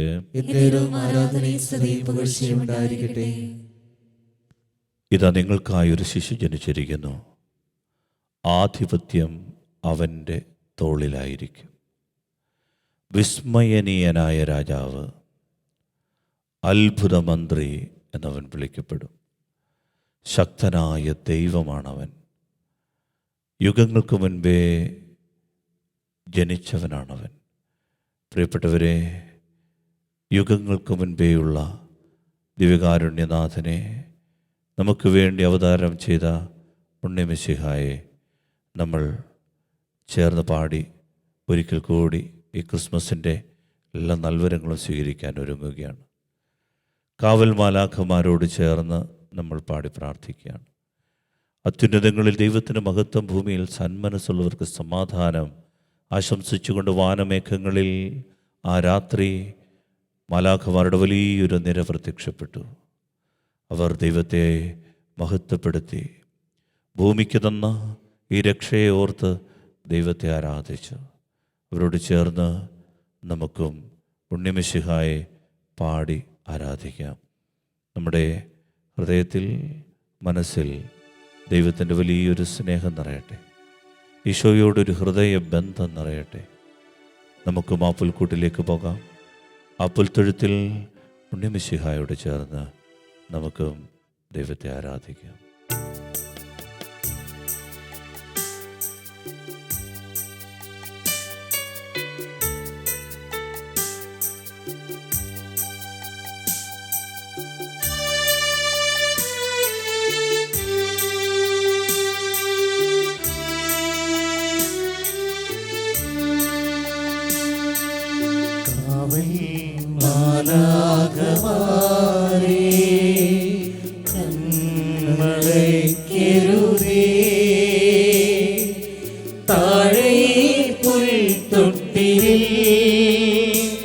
രാജരാജൻ മയങ്ങുന്നു. കാവൽ മാലാഖമാരേ കൺമടയ്ക്കരുതേ. താഴെ ഈ പുൽത്തൊട്ടിലിൽ രാജരാജൻ മയങ്ങുന്നു. കാവൽ മാലാഖമാരേ.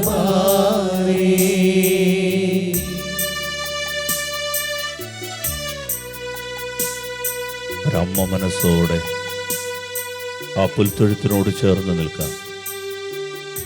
ഉണ്ണിയെ കരങ്ങളെടുക്കാൻ, അവനെ താരാട്ടുപാടി ഉറക്കാൻ ഭാഗ്യം സിദ്ധിച്ച ഈ ഭൂമിയിലെ അനേകമ്മമാരോട് ചേർന്ന്, വിശുദ്ധരോട് ചേർന്ന്, മാലാഖമാരോട് ചേർന്ന് പാടി പ്രാർത്ഥിക്കും.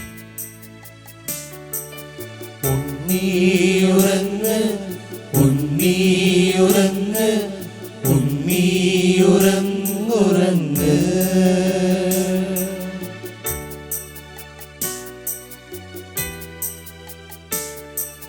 തളിരാർന്ന പൊന്മേനി നോവേ കുളിരാർന്ന വൈക്കോലിൻ തൊട്ടിലല്ലേ. തളിരാർന്ന പൊന്മേനി നോവേ കുളിരാർന്ന വൈക്കോലിൻ തൊട്ടിലല്ലേ. സുഖസുഷുപ്തി പകർന്നിടുവാൻ തൂവലിൽ കിടക്കയൊരുക്കൂ. സുഖസുഷുപ്തി പകർന്നിടുവാൻ തൂവലിൽ കിടക്കയൊരുക്കൂ. കാവൽ മാലാഖമാരേ കൺമടയ്ക്കരുതേ. താഴെ പുൽത്തൊട്ടിലിൽ രാജരാജൻ മയങ്ങുന്നു. കാവൽ മാലാഖമാരേ. വാത്സല്യത്തോടെ പാടാം. ഉണ്ണിയുറങ്ങ്. ഉണ്ണി എൻ്റെ കരങ്ങളിൽ, അവിടുന്ന് എൻ്റെ ഹൃദയത്തിൽ എന്നും ഉണ്ടാകണമേ. ആഗ്രഹിച്ചുകൊണ്ട് ഒരിക്കൽ കൂടി ഈരടികൾ ചേർന്ന് പാടി പ്രാർത്ഥിക്കാം. കാവൽ മാലാഖമാരേ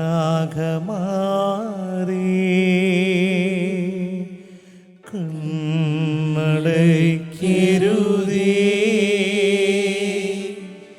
താഴെ പുൽത്തൊട്ടിലിൽ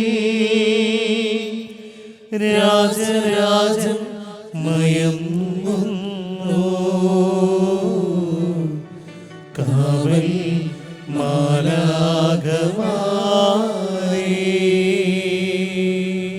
ഈ പ്രപഞ്ചത്തെ മുഴുവൻ സൃഷ്ടിച്ചവനൊരു കുഞ്ഞായി, ഒരു ശിശുവായി എൻ്റെ കരങ്ങളിലേക്ക്, എൻ്റെ മടിയിലേക്ക് എഴുന്നള്ളി വരുവാൻ മനസ്സായതിനെ ഓർത്ത് പരിശുദ്ധ പരമദിവ്യകാരുണ്യ ഈശോയ്ക്ക് ആരാധനയും സ്തുതിയും പുകഴ്ചയും ഉണ്ടായിരിക്കട്ടെ. ഈ പ്രപഞ്ചത്തെ മുഴുവൻ ഒറ്റ വാക്കിനാൽ സൃഷ്ടിച്ചവൻ എൻ്റെ കരവലയത്തിൽ എൻ്റെ വാത്സല്യമേറ്റ് എൻ്റെ സ്നേഹമേറ്റ് എന്നോടൊപ്പമായിരിക്കുന്നതിനെ ഓർത്ത് പരിശുദ്ധ പരമദിവ്യകാരുണ്യ ഈശോയ്ക്ക് എന്നേരവും ആരാധനയും സ്തുതിയും പുകഴ്ചയും ഉണ്ടായിരിക്കട്ടെ. സ്നേഹമുള്ളവരെ, ഇന്നത്തെ ധ്യാനവിചിന്തനത്തിൽ നാം പ്രത്യേകം കണ്ട് മനസ്സിലാക്കിയത് ഈ കാലഘട്ടത്തിൽ ക്രിസ്തുവിനെ മറയ്ക്കുന്ന ഒരുപാട് സംഭവങ്ങളുണ്ട്. ക്രിസ്തു ഇല്ലാതായി മാറുന്ന ക്രിസ്മസ്, ക്രിസ്തുവിനെക്കുറിച്ചുള്ള പ്രേരണകൾ നഷ്ടമാകുന്ന ആഘോഷങ്ങൾ, ക്രിസ്തുവിൻ്റെ രൂപവും മുഖവും മറച്ച് അപ്രധാനമായ ആഘോഷങ്ങളിലേക്കും അപ്രധാനമായ ആർഭാടങ്ങളിലേക്കും നീങ്ങുന്ന ക്രിസ്മസ്. ക്രിസ്തുവില്ലാത്ത ക്രിസ്മസൊക്കെ അന്തിക്രിസ്തുവിൻ്റെ തന്ത്രങ്ങളാണ്. ക്രിസ്തുവിനെ ഏറ്റുപറയാത്ത ആത്മാവ് ദൈവത്തിൽ നിന്നുള്ളതല്ല എന്ന് 1 യോഹന്നാൻ 4-ാം അധ്യായം. ക്രിസ്തുവിനെ ഏറ്റുപറയാത്ത ഏത് സാഹചര്യവും അത് അന്തിക്രിസ്തുവിൻ്റെ സൃഷ്ടിയാണ്. അതിനാൽ ക്രിസ്തുവിനെ ഏറ്റുപറയുവാൻ ഈ ക്രിസ്മസിൽ നാം പ്രത്യേകം ശ്രദ്ധിക്കണം. നിയോഗമായിട്ട് നമ്മൾ നമ്മുടെ കുഞ്ഞുങ്ങൾക്ക് വേണ്ടി, യുവജനങ്ങൾക്ക് വേണ്ടി പ്രാർത്ഥിക്കണം. വിശ്വാസം കേൾവിയിൽ നിന്നും, കേൾവി ക്രിസ്തുവിനെക്കുറിച്ചുള്ള പ്രസംഗത്തിൽ നിന്നുമാണ്. വിശ്വാസം ജനിക്കുന്നത് കേൾവിയിൽ നിന്നാണ്. കേൾവി ക്രിസ്തുവിനെക്കുറിച്ചുള്ള പ്രസംഗവുമാണ്. ക്രിസ്തുവിനെക്കുറിച്ച് പ്രസംഗിക്കപ്പെടാത്ത ഭവനങ്ങൾ, ഇടവകകൾ, പ്രാർത്ഥനാ കൂട്ടായ്മകൾ, ക്രിസ്തുവിനെക്കുറിച്ച് മിണ്ടാതെ ബാക്കി കാര്യങ്ങളെല്ലാം സംസാരിക്കുന്ന മീറ്റിങ്ങുകൾ, നമ്മുടെ കൂടിവരവുകളിൽ ക്രിസ്തു ഒഴികെ ബാക്കി എല്ലാ ആഘോഷങ്ങളെക്കുറിച്ചും നാം ചർച്ച ചെയ്യുന്നുണ്ടെങ്കിൽ അത് എതിർ ക്രിസ്തുവിൻ്റെ തന്ത്രങ്ങളാണ് എന്ന് തിരിച്ചറിയാം. അതിനാൽ ഈ കാലഘട്ടത്തിൻ്റെ നവയുഗ ആത്മീയതകളിലേക്ക് ചേക്കേറുന്ന നമ്മുടെ പ്രിയപ്പെട്ടവരെ സമർപ്പിക്കാം. സെക്കുലർ ചിന്താഗതികളുമായി ജീവിക്കുന്നവർ, മനുഷ്യൻ നന്നായി ജീവിച്ചാൽ മതി, അതിനപ്പുറത്തേക്ക് വേറൊന്നുമില്ല, മനുഷ്യൻ നല്ലവനായിട്ട് ജീവിച്ചാൽ മാത്രം മതി, അതിനപ്പുറത്തേക്ക് ഒന്നും അവന് ചെയ്യാനില്ല, ഈ ഭൂമിയിൽ കൊണ്ട് തീരുന്നതാണ് അവൻ്റെ ജീവിതം. ഇങ്ങനെയൊക്കെയാണ് ആധുനിക നവയുഗ ആത്മീയതകൾ മുന്നോട്ട് വയ്ക്കുക. നമ്മുടെ മതത്തിന്, ശ്രേഷ്ഠമായ പരിശുദ്ധ സഭയ്ക്ക് മനുഷ്യൻ്റെ ദുരിത ജീവിതത്തിന് അറുതി വരുത്താനോ മനുഷ്യൻ്റെ നിരാശകൾക്ക് ശമനം വരുത്താനോ സാധിക്കില്ല എന്നതുകൊണ്ട് പുതിയ പുതിയ ആത്മീയ പരീക്ഷണങ്ങളിലേക്ക് നമ്മുടെ യുവജനങ്ങൾ, നമ്മുടെ കുഞ്ഞുങ്ങൾ, നമ്മുടെ മുതിർന്നവർ, ചിന്തിക്കുന്നവർ, ജോലി ചെയ്യുന്നവർ, വിദേശത്ത് പോകുന്നവരൊക്കെ അങ്ങനെ ചിന്തിച്ചു തുടങ്ങിയിരിക്കുന്നു. യേശു ക്രിസ്തു ഒരു പഴഞ്ചനാശയമാണെന്നും സാമ്പ്രദായികമായി ഈ മതത്തിനൊരിക്കലും മനുഷ്യനെ വിമോചിക്കാനാവില്ല എന്നും യേശു ക്രിസ്തു ഭൂമിയിൽ വന്നിട്ടില്ല എന്നും അവൻ ഒരു സാധാരണ ഗുരു മാത്രമായിരുന്നുവെന്നും he was a good teacher എന്നും ഒക്കെ പഠിപ്പിക്കുന്ന വലിയ ഗുരുക്കന്മാരും മോട്ടിവേഷണൽ സ്പീക്കേഴ്സുമൊക്കെ പല രീതിയിൽ അവതരിച്ചുകൊണ്ടിരിക്കുന്ന കാലമാണ്. പ്രിയപ്പെട്ട ദൈവമക്കളെ, ഈ സമയം യേശു ഏകരക്ഷകനാണെന്നും അവന് മാത്രമേ ലോകത്തിൻ്റെ പാപത്തെ മോചിപ്പിക്കാനാവുകയുള്ളൂ എന്നും നാം തിരിച്ചറിഞ്ഞുകൊണ്ട് ഈ പ്രാർത്ഥനയോട് ചേർന്ന് ഏറ്റെടുക്കണം അവിടുത്തെ സാന്നിധ്യം.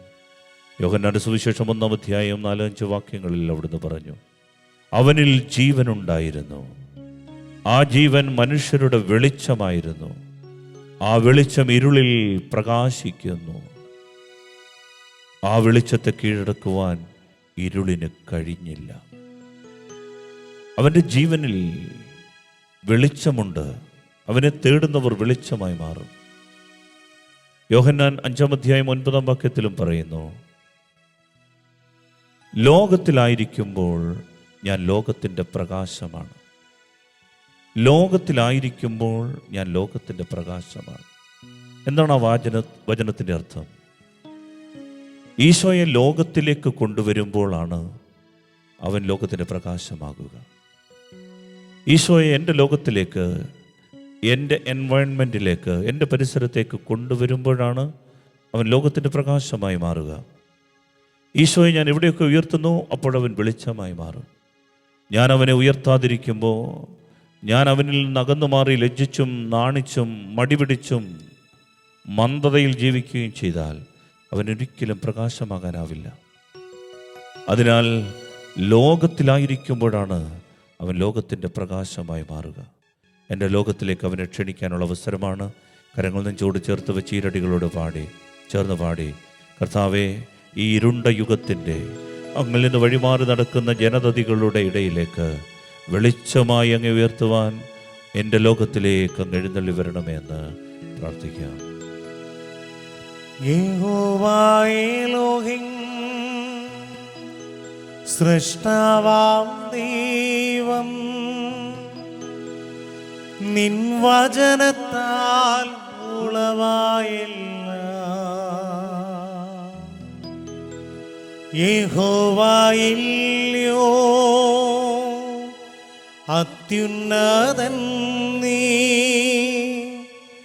നിന്നെ പോലെ മറ്റാരുമില്ല. യഹോവ ശാലോം, എൻ സമാധാനം നൽകി നിൻ ശാന്തി എന്നിൽ. നീ മാത്രം മതി, നീ മാത്രം മതി, നീ മാത്രം മതി എനിക്ക്. സ്നേഹത്തോടെ ഈശോയെ നോക്കി പാടി പ്രാർത്ഥിക്കാമോ? നീ മാത്രം മതി, ഈശോ മതി, നീ മാത്രം മതി, സ്നേഹം മതി അപ്പ, നീ മാത്രം മതി, നിന്റെ സാമീപ്യം മതി, നീ മാത്രം മതി, നീ മാത്രം മതി, നീ മാത്രം മതി, നീ മാത്രം മതി എനിക്ക്. യഹോവ എൻ്റെ പാറയും എൻ്റെ രക്ഷാശിലയുമാണ്, എൻ്റെ വീണ്ടെടുപ്പുകാരനും എൻ്റെ പാപവിമോചകനുമാണ്. യഹോവ സൗഖ്യദായകനാണ്, ജീവദായകനാണ്. ഒരിക്കൽ കൂടി ഇരടികൾ ഏറ്റുപാടി കർത്താവിനുള്ള വിശ്വാസം ഈ ലോകം മുഴുവനും ഉറപ്പിക്കാൻ വേണ്ടി നമുക്ക് കൃപയുണ്ടാകട്ടെ. ഈ ക്രിസ്മസ് കർത്താവിനെ ഉയർത്താൻ കാരണമാകട്ടെ. യഹോവ ഈരേ, ദാതാവാം ദൈവം, നീ മാത്രം മതി എനിക്ക്. യഹോവ റാഫ, സൗഖ്യദായകൻ, തന്നടിപ്പിടരാൽ സൗഖ്യം. ആമേൻ. യഹോവ ശമ്മാ, കൂടെയിരിക്കും, നൽകുമെൻ ആവശ്യങ്ങൾ.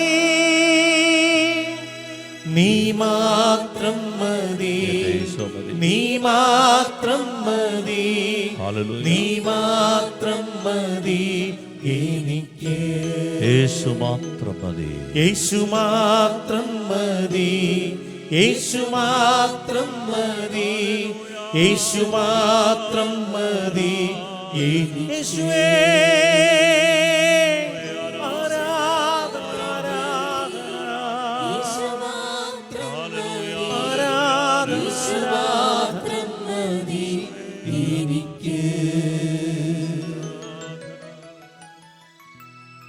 പരിശുദ്ധ പരമദിവ്യകാരുണ്യ ഈശോയ്ക്ക് നിത്യസ്തുതിക്ക് യോഗ്യനായ പരിശുദ്ധ പരമ ദിവ്യ കാരുണ്യ ഈശോയ്ക്ക് അനന്ത മഹിമയുള്ള പരിശുദ്ധ പരമ ദിവ്യ കാരുണ്യ ഈശോയ്ക്ക് സ്നേഹമുള്ളവരെ, ഈ സമയം നമ്മൾ നോമ്പിലും ഉപവാസത്തിലും പ്രാർത്ഥനയിലുമാണ്. കർത്താവിൻ്റെ വരവിന് വേണ്ടി ഒരുങ്ങുകയാണ്. ദൈവം നമ്മോട് കൂടെ എന്നുള്ള ശക്തമായ ബോധ്യം നമ്മുടെ ഹൃദയങ്ങളിൽ നിറയുന്ന സമയമാണ്. ഈ സമയം എൻ്റെ പ്രിയപ്പെട്ടവരെ, നമ്മൾ ശക്തമായി ഈ കാലഘട്ടത്തിൻ്റെ വലിയ ശക്തികൾ നമുക്കെതിരെ തല ഉയർത്തുന്നതിനെ നേരിടാനുള്ള ഒരു ആത്മീയ കരുത്തിന് വേണ്ടി പ്രാർത്ഥിക്കുകയാണ്. നാരകീയ ശക്തികളും അന്ധകാര ശക്തികളും അനേകരെ വഴിപിഴച്ച തലമുറയിലേക്ക് നയിച്ചുകൊണ്ടിരിക്കുകയാണ്. അനേകരെ വഴി മാറി സഞ്ചരിക്കാൻ പ്രേരിപ്പിച്ചുകൊണ്ടിരിക്കുകയാണ്. ജീവിത വഴികൾ പാളിപ്പോകുവാൻ ഇടവരുത്തുന്ന അശുദ്ധിയുടെയും തെറ്റായ ബന്ധങ്ങളുടെയും സാത്താൻ സേവയുടെയും ഈ ലോകത്തിൻ്റെ ദേവന്മാരുടെയും അടിമകളാക്കി മാറ്റിക്കൊണ്ടിരിക്കുകയാണ്. ഈ ലോകത്തിൻ്റെ ദേവൻ ബുദ്ധിയെ കുരുടാക്കി, ബുദ്ധിയെ കെട്ടിയിട്ട് കണ്ണുകളെ കുരുടാക്കി നമ്മുടെ കുഞ്ഞുങ്ങളെ പിടിച്ചുകൊണ്ടു പോകുന്ന ഒരു കാലമാണ്. ഈ സമയം ദൈവമക്കളെ ചേർന്ന് പ്രാർത്ഥിച്ചുകൊണ്ട് നാരകീയ ഉപദ്രവങ്ങളെ, അന്ധകാര ശക്തികളെയും യേശുവിൻ്റെ നാമത്തിൽ ബന്ധിക്കണം. ഈ ക്രിസ്മസിൻ്റെ കാലയളവിൽ യേശു നമുക്ക് തന്നിരിക്കുന്ന ഏറ്റവും വലിയ ഭാഗ്യമാണ് ക്രിസ്മസിൻ്റെ സമാധാനം. കുടുംബങ്ങൾക്ക് സമാധാനമുണ്ടാകണമെങ്കിൽ കുഞ്ഞുങ്ങളൊരു അനുഗ്രഹമായി മാറണം, തലമുറ അനുഗ്രഹമായി മാറണം. മക്കളെക്കുറിച്ച് ആദി കൊള്ളുന്ന അനേകർ ഈ കാലഘട്ടത്തിലുണ്ട്, അനേക മാതാപിതാക്കളുണ്ട്. അവരുടെ മേൽ കർത്താവിൻ്റെ ശക്തി നിറയാനോ, കുഞ്ഞുങ്ങളുടെ മേൽ വ്യാപരിക്കുന്ന ഈ അധീശ ശക്തികളെ, അന്ധകാര ശക്തികളെ, നാരകീയ ഉപദ്രവങ്ങളെ, ഈ വഞ്ചകൻ്റെ എല്ലാ തന്ത്രങ്ങളെയും ബന്ധിക്കാൻ ഈ സമയം നമുക്ക് വിനിയോഗിക്കാം. ഈ ആരാധനയിൽ ഈ ശുശ്രൂഷ സംബന്ധിച്ചുകൊണ്ടിരിക്കുന്ന എല്ലാവരുടെയും, എല്ലാ കുടുംബങ്ങളുടെയും മേൽ ദൈവത്തിൻ്റെ അത്ഭുതകരമായ സമാധാനവും സന്തോഷവും ശക്തിയും വ്യാപരിക്കാൻ ആഗ്രഹിച്ചുകൊണ്ട് ഏറ്റുപറഞ്ഞ് പ്രാർത്ഥിക്കാം. കർത്താവായ ഈശോയെ, അങ്ങ് ഞങ്ങളുടെ ഏകരക്ഷകനാണ്, ഞങ്ങൾ വിശ്വസിക്കുന്നു, ഏറ്റുപറയുന്നു.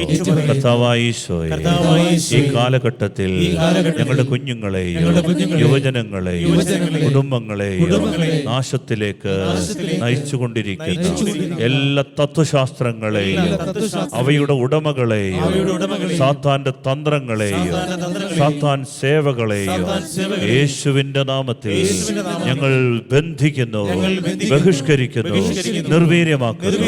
യേശുവേ, ദാവീദിന്റെ പുത്രൻ, എഴുന്നള്ളി വരണമേ. ഞാനോ എന്റെ കുടുംബമോ എന്റെ കുഞ്ഞുങ്ങളോ എന്റെ പ്രിയപ്പെട്ടവരോ എനിക്ക് വേണ്ടി ഈ ഭൂമിയിൽ നീ തന്നിട്ടുള്ള എല്ലാ മക്കളെയും സമർപ്പിക്കുന്നു.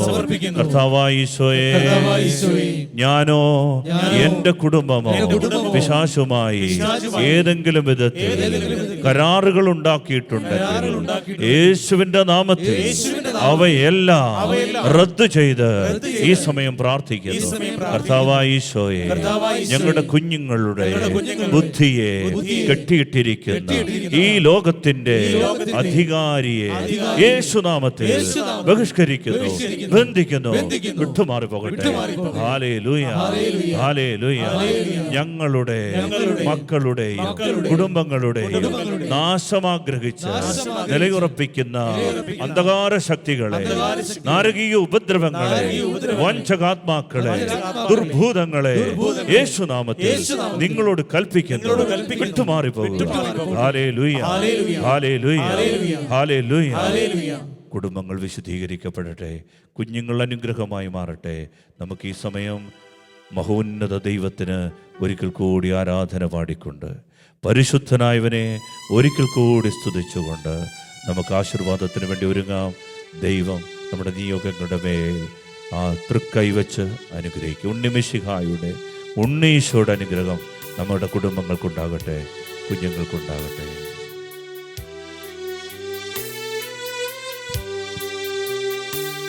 പരിശുദ്ധൻ മഹോന്നത ദേവൻ, പരമെങ്ങും വിളങ്ങും മഹേശൻ, സ്വർഗീയ സൈന്യങ്ങൾ വാഴ്ത്തി സ്തുതിക്കുന്ന സ്വലോകനാഥന മശിഹാ. പരിശുദ്ധൻ മഹോന്നത ദേവൻ, പരമെങ്ങും വിളങ്ങും മഹേശൻ, സ്വർഗീയ സൈന്യങ്ങൾ വാഴ്ത്തി സ്തുതിക്കും സ്വലോകനാഥന മശിഹാ. ഹല്ലേലൂയ, ഹല്ലേലൂയ,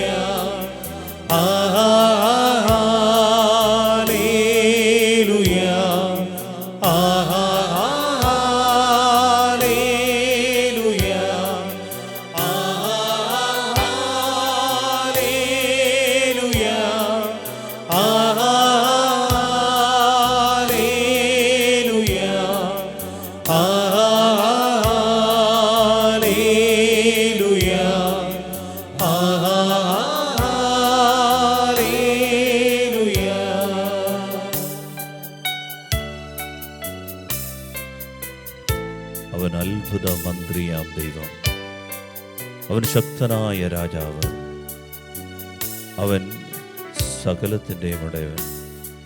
ചേർന്ന് പാടി ഒരിക്കൽ കൂടി കർത്താവിന് ആരാധന നൽകാം. ശിരസ്സുകൾ വണങ്ങി അവിടുത്തെ ആശീർവാദം സ്വീകരിക്കാം.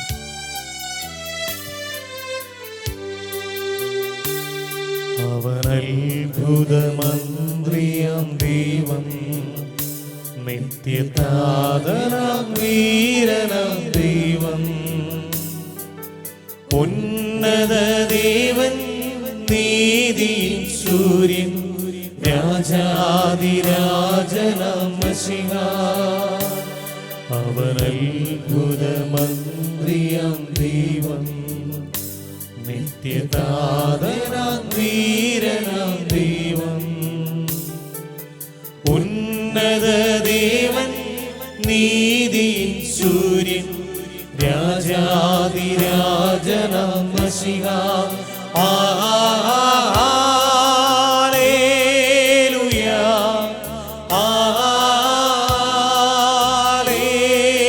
ഹല്ലേലൂയാ, ഹല്ലേലൂയാ,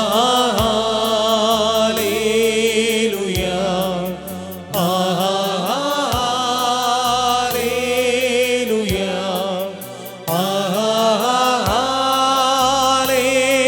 ഹല്ലേലൂയാ, ഹല്ലേലൂയാ,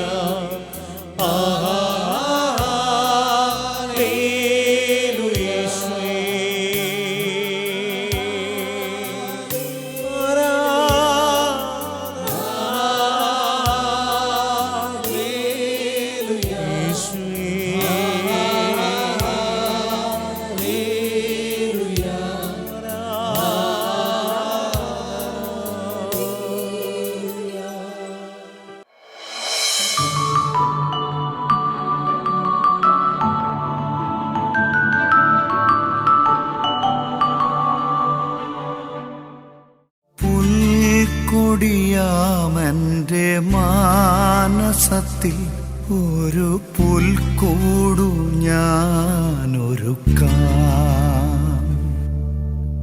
പുൽക്കൊടിയാമെന്റെ മാനസത്തിൽ ഒരു പുൽക്കൂടു ഞാനൊരുക്കാം.